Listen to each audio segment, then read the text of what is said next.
What's up gamers, DreamcastGuy here, and recently we passed the 3-year anniversary of the announcement of Silent Hills. This is a project that obviously has failed long ago, but instead of just dying, it's sort of faded into mythology. People wonder so much of what it could have been that it's still being talked about to this day.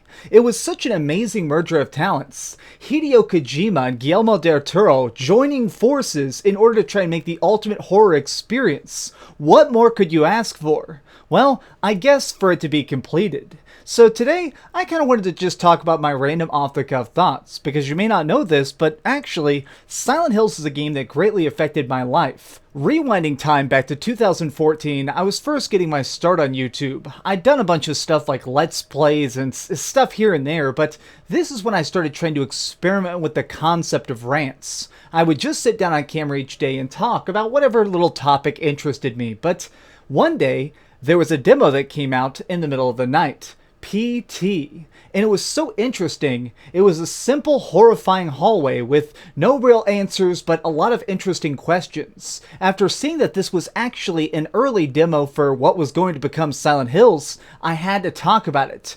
But up until that point, I'd filmed every single video with natural light. I just had a giant window right next to where I'd sit down and film, so since it was the middle of the night, for once I couldn't do that. I had no idea how else to talk about this, so I ended up writing my first script ever. The first video I ever really sat down, scripted every single piece of, and edited start to finish was actually my theory video about Silent Hills. And funny enough, for some freaking reason, Kotaku and some other sort of websites here and there ended up writing a freaking article about my video. This got me like my first 1,000 subscribers, and it really kind of kicked me on this trail of wanting to talk more about horror and getting to talk more about the stuff that meant most to me.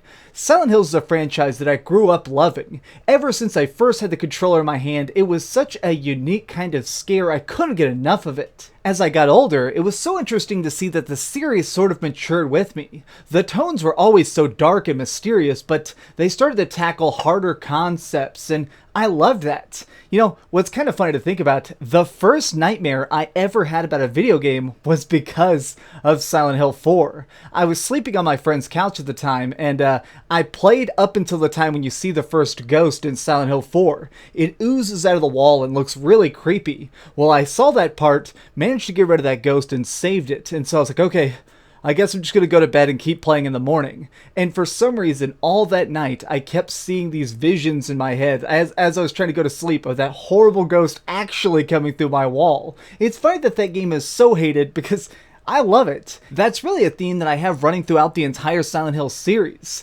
Each one, whether it be good or bad, loved or hated, critically panned or a fan favorite, they were all so fun to me. Even the worst Silent Hill game was interesting. I mean, I went so far as to track down all the freaking Silent Hill soundtracks and all the Silent Hill comic books, because the story, at the core of it, is all something that needs to be dug into. It's so interesting learning about the psychological depths of fear, and that's really what kind of intrigued me most when hackers started finally cracking open the files of Silent Hills. This only happened late in 2016, but people finally managed to get into the core files of the PT demo, and inside of it, they actually found extra monsters and all sorts of little extra clues of what this game might have been if it had been completed. It looks like it was going to be very much about a father failing in his duty, of trying to be the big, strong leader of his family and being unable to do it, and possibly going literally insane because of it. There ended up being all these extra audio files in the game that you couldn't hear in the demo, but they're actually in the code, and it's this voice on a radio mocking you for your failure, or maybe even implying that you killed your family. That giant creepy ghost Lisa. It may seem like you are the one who killed her, but that may be ambiguous. It may have been where, as we went through it, we were trying to find Lisa's killer. We tried to investigate, and that's what drew us to Silent Hill. And another thing that kind of reinforces that theory is the two monsters that we get to see. There's this one that looks like a giant burly guy who just looks like a cartoon character if you had to draw what manhood looks like. He's this giant, almost sand-looking monster. And I like that. He's so imposing, and he doesn't really have any defined facial features, but this looks like a completed character model. So maybe it would have been a giant hulking thing that would chase us from area to area when we're out in the streets at night or something. You know, like the giant winged bat things from the original Silent Hill. The other creature that we actually get to see is something that's almost sort of like a snake. It's just a creature that has one long leg and one long arm.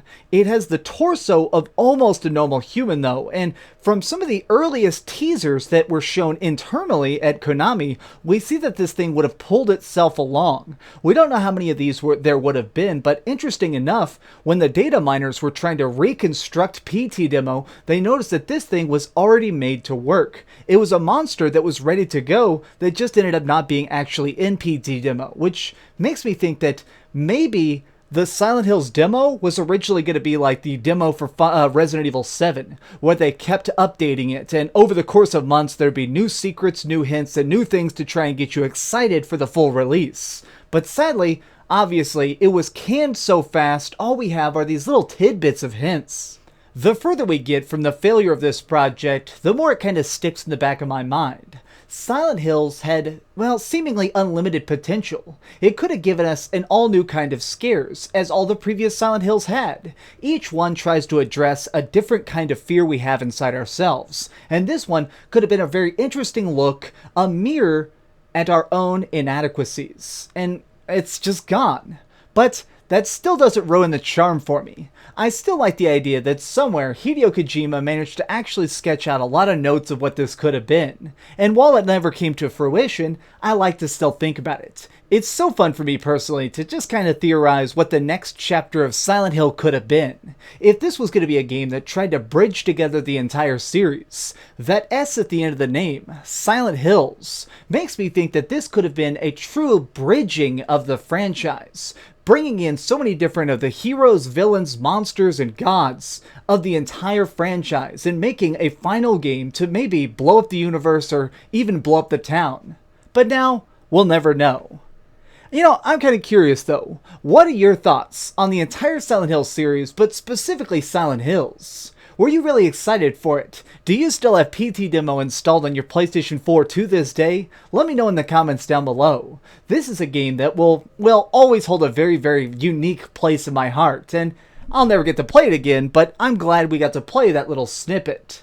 Thanks so much for watching, gamers. If you enjoyed this video, please give it a like, share with your friends, and subscribe if you haven't already. But do me the biggest favor of all and keep dreaming.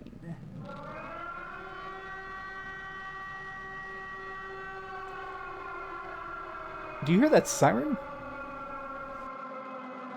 Oh, hi. I'm just working on the next video. If you want to see what it is, go ahead and click this button and you can subscribe. Also, if you click these video links, you can see my latest review and my latest top 10.